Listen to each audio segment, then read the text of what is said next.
నమస్కారం, welcome to I dream. నేను విజిత.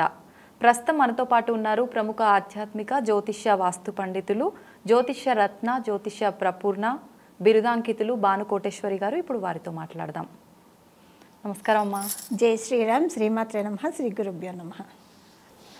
అమ్మ, చాలామంది ఇంట్లో భార్యాభర్తలు సఖ్యత లేకుండా ఎప్పుడు గొడవలు పడుతూనే ఉంటారు. ఒకరు చెప్పిన మాట ఒకరు వింటూ ఉండరు. అట్లాంటి వాళ్ళు తన భర్త తను చెప్పిన మాట వినాలంటే ఎలాంటి రెమెడీ చేసుకుంటే బాగుంటుంది? తప్పకుండానండి. అయితే ఈ విషయం చెప్పడానికి ముందుగా అసలు వివాహ పొంతన అనేది ఒకటి ఉంటుంది. వాళ్ళిద్దరికీ కలిసే లేదా. ఇప్పుడు రాశితుల్య నవాంశ అనే ఒక పద్ధతి ఉంటుంది. అంటే జాతక పొంతన, వివాహ పొంతన అంటారు కదా. ఇది చూడాలి, డీప్గా మనం పరిశీలించాలన్నమాట. అసలు వీళ్ళ రాశి ప్రకారం, వీళ్ళకి ఇప్పుడు నడిచే దశ ప్రకారము వాళ్ళ దానికి వీళ్ళ దానికి బాగా కలిసి ఉందా, లేదా కాంట్రడిక్టరీగా ఉందా. ఒక్కోసారి ఇద్దరు జాతకాలు బాగుంటాయి, ఇద్దరు మంచి పొజిషన్కి వెళ్ళే వాళ్ళే ఉంటారు. ఎవరిది వాళ్ళు ఇండిపెండెంట్గా చూస్తే చాలా మంచి జాతకాలు అని చెప్పాలి. కాకపోతే రాంగ్ కనెక్షన్ ఒకసారి కొంచెం ప్రాబ్లమ్స్ ఇచ్చేస్తుంది అనమాట. అంటే ఇప్పుడు నేను మీతో మాట్లాడుతున్నానండి, నాకు ఒక ఆరా ఉంటుంది, మీకు ఒక ఆరా ఉంటుంది. సో ఇది మ్యాచ్ అయింది అనుకోండి, మీరు నా దగ్గరికి వచ్చినప్పుడు చాలా ప్లెజెంట్గా హాయిగా ఉంటుంది, నేను మీ దగ్గరికి వచ్చినప్పుడు నాకు హాయిగా కూల్గా అనిపిస్తుంది. అది లేదనుకోండి, మీకు అనిపిస్తుంది ఎప్పుడెప్పుడు ఇది అయిపోతున్నాయి, ఎప్పుడెప్పుడు వైండప్ చేద్దామని నాకు అనిపిస్తుంది. అది ఎప్పుడు ఇలా మనం డే టు డే లైఫ్లో కలిసినప్పుడు మనం ఇది ఎక్స్పీరియన్స్ అవుతూ ఉంటాం కదా. ఇలా మనం గంటకు కలిసినప్పుడే ఎక్స్పీరియన్స్ అవుతున్నప్పుడు లైఫ్ లాంగ్ మనతో కలిసి ట్రావెల్ చేసే వాళ్ళది ఎలా ఉంటుంది అనేది చూసుకోవాలి. అయితే ఒక్కొక్కసారి ఎలా ఉంటుందంటే బ్రహ్మలిఖితం, మనం marriages are made in heaven అంటారు కదా. రాసి పెట్టి ఉంటే ఏది ఎవరు తప్పించలేరు. ఒక్కొక్కసారి అలా జరిగిపోతూ ఉంటుంది. అలా కూడా జరిగే సిచ్యువేషన్స్ ఉంటాయి. అన్నీ చూసుకున్నా ఒక్కోసారి అవతల వాళ్ళు తప్పు ఇచ్చారనుకోండి, మనం దానికి ఏం చేయలేం కదా. సో అలాంటప్పుడు ఏంటంటే వాటిని కరెక్ట్ చేసుకోవడానికి మొదటైతే జాతక పరిశీలన చేసుకోవాలి. అయితే ఇప్పుడు అందరూ జాతక పరిశీలన చేసుకున్న వాళ్ళే ఉండరు కదా, వాళ్ళకి కూడా మనం సొల్యూషన్స్ చెప్పాలి. కాబట్టి దాని గురించి మనం ఇప్పుడు ఒకసారి చూద్దాం. అయితే దీనికి భార్యాభర్తలు మొదట ఏంటంటే ప్రాక్టికల్గా ఫస్ట్ ఇద్దరి మధ్య అండర్స్టాండింగ్ ఉండేలాగా ఒకళ్ళకొకళ్ళు ప్రయత్నించాలి. భార్య కావచ్చు, భర్తే కావచ్చు, ఇద్దరు కూడా ప్రయత్నించాలి. సో అంటే అర్థం చేసుకునే విధంగా ఉండడం ఎలా అన్న విషయం వస్తే కనుక, వీలైనంత వరకు గొడవలు వస్తున్నాయి అని అనుకుంటే కనుక వీలైనంత వరకు అవతల మనిషిని రెచ్చగొట్టేలాగా మాట్లాడకుండా కామ్ డౌన్ చేస్తూ మాట్లాడుతూ వెళ్తే కనుక అది ఎవరైనా సరే అవతల వ్యక్తి వీళ్ళది వినడానికి సిద్ధపడతారు. ఫస్ట్ వీళ్ళది ముచ్చటేస్తుంది చూడంగానే. సో ఏం చెప్తున్నారో ఒకసారి విందాం కదా అని అనిపిస్తుంది.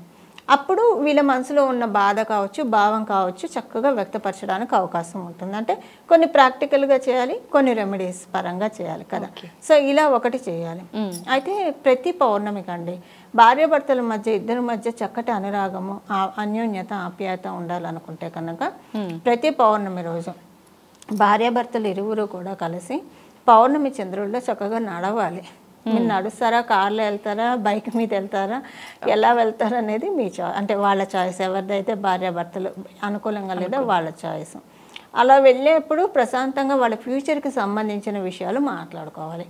ఇంకా పోస్ట్ మార్టం చేయకూడదు. ఆ టైంలో జరిగినవేవి తవ్వుకోకూడదు. బికాజ్ జరిగినవి తవ్వుకోవడం వల్ల ఉపయోగం ఉండదు. డ్యామేజ్ ఏంటంటే మనశ్శాంతి భంగపడుతుంది కదా. ఉపయోగం లేని విషయాలు కథ కరెక్ట్ చేసుకోవడానికి మాట్లాడుకోవచ్చు అంతవరకే, కానీ దాన్ని మళ్ళీ డిస్టర్బెన్స్ ఫ్యాక్టర్ కింద చేసుకోకూడదు. అలా చేసుకోకుండా పౌర్ణమి చంద్రుడి చుట్టూ, అంటే పౌర్ణమి చంద్రుడు వెన్నెల కనుక వీళ్ళిద్దరి మీద పడేట్టు తిరిగితే కనుక, చంద్రుడు మనఃకారకుడు కాబట్టి వీళ్ళిద్దరి మనసులో ఉన్న అంటే ఒకళ్ళ పట్ల ఒకళ్ళకున్న భేదాభిప్రాయాలు తొందరగా తొలగిపోవడానికి అవకాశం ఉంటుంది. అయితే ఏదో సామెత చెప్పినట్టు ఇద్దరి మధ్య సఖ్యత ఉంటే ఇంకే ఇది ఎందుకు అన్న అనుమానం రావచ్చు. అంటే కొంతమంది అసలు వినరు, అలా కూడా రావడానికి వినకపోవచ్చు.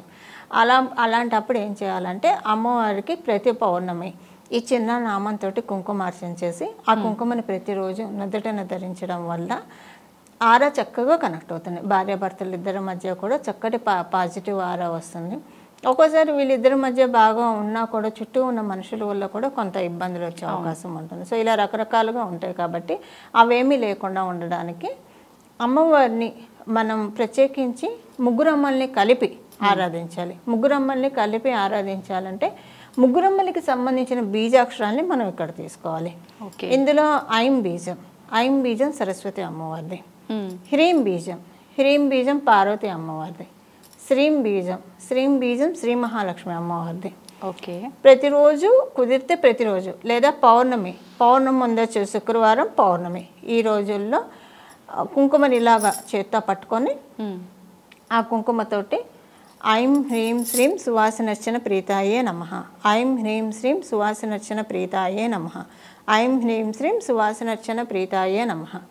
ఈ నామాన్ని మనసులో 108 సార్లు, కానీ వాళ్ళకి టైం లేదే అనుకోండి 21 సార్లు అయినా అనుకోవచ్చు. ఇప్పుడు ఎందుకంటే ఇందాక మీరు అన్నట్టు ప్రతి ఒక్కళ్ళు వర్కింగ్ కదా, ఇప్పుడు కంపారిటివ్లీ మెన్ ఆడవాళ్ళకి ఇంకా ఎక్కువ రెస్పాన్సిబిలిటీస్ ఉంటాయి. ఇంట్లో పిల్లల్ని అంటే ఇద్దరు కలిసి చేసుకుంటున్నా ఒక 10% ఆడవాళ్ళకి ఎక్కువే ఉంటాయి, అది అందరూ ఒప్పుకోవాల్సిన విషయం.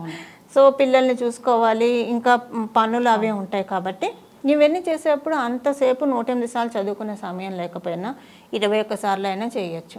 21 సార్లు అయినా నామాన్ని అంటే కుదిరిన రోజు 108 సార్లు 1008 సార్లు జపం చేసుకుంటే మంచిది. ఓకే. ఆ కుంకుమను అమ్మవారి పాదాల దగ్గర వేసి కొంచెం పట్టుకొని, అంటే మొత్తం అనుకున్నంతసేపు కుంకుమార్చన చేయాలని లేదండి, కుంకుమ కొంచెం చేతితో పట్టుకొని ఈ నామం అంతా 21 సార్లు 108 సార్లు చదువుకొని అది అమ్మవారి పాదాల ముందు పెట్టి దాన్ని నుదుటిన ఇక్కడ ప్రతిరోజు ధరించడానికి ప్రయత్నిస్తే కనుక భార్యాభర్తల మధ్య ఏవేవైతే మిస్అండర్స్టాండింగ్ ఉన్నాయో అవన్నీ తొలగిపోతాయి. దీనికి ఇంకొకటి ఏంటంటే లైఫ్ పార్ట్నర్ యొక్క లాంగ్విటీని పెంచుతుంది ఈ రెమెడీ. సో మనం లాంగ్విటీ ఒకటి చూస్తాం కదా, సో ఆ జన్మజాతకంలో అపమృత్యు దోషాలు ఉంటాయి. ఒక్కొక్కసారి అపమృత్యు దోషాలు ఉంటే ఎలా పరిణమిస్తాయంటేనండి, వాళ్ళ జన్మజాతకంలో కనుక ఆయుస్థానం చాలా బాగా ఉందనుకోండి, అపమృత్యు దోషాలు వాళ్ళని ఏం చేయవు. అప్పుడు ఏం చేస్తే అపమృత్యు దోషాలు అంటే బాధ దుఃఖం అనమాట. వీళ్ళిద్దరి మధ్య సడన్గా అప్పటిదాకా బాగున్న వాళ్ళు బాగా గొడవలు పడిపోతూ ఉంటారు. బాగా అసలు ఇంకేంటంటే వీళ్ళైనా ఇంత గొడవ పడుతున్నారో అని అనుకునే విధంగా ఉంటుంది అనమాట. అది ఇలాగ రూట్ అవుతుంది, if not that way this way అన్నట్టు రూట్ అవుతుంది అనమాట. దాన్ని తొలగిస్తుంది అంటే ఆయుర్దాయం పెరగడం లేదా ఉన్న సమస్య ఎందువల్ల రూట్ కాజ్ ఏదైతే ఉందో అది అమ్మవారు ఖండించేస్తుంది. ఈ 2 రెమెడీస్ చేసుకుంటే ఇంకా మంచిది. 2 రెమెడీస్లో ఏమన్నా ఒక్క రెమెడీ చేసుకున్నా మంచిది. ధన్యవాదాలు. మంగళం. నమో భగవతే వాసుదేవాయ.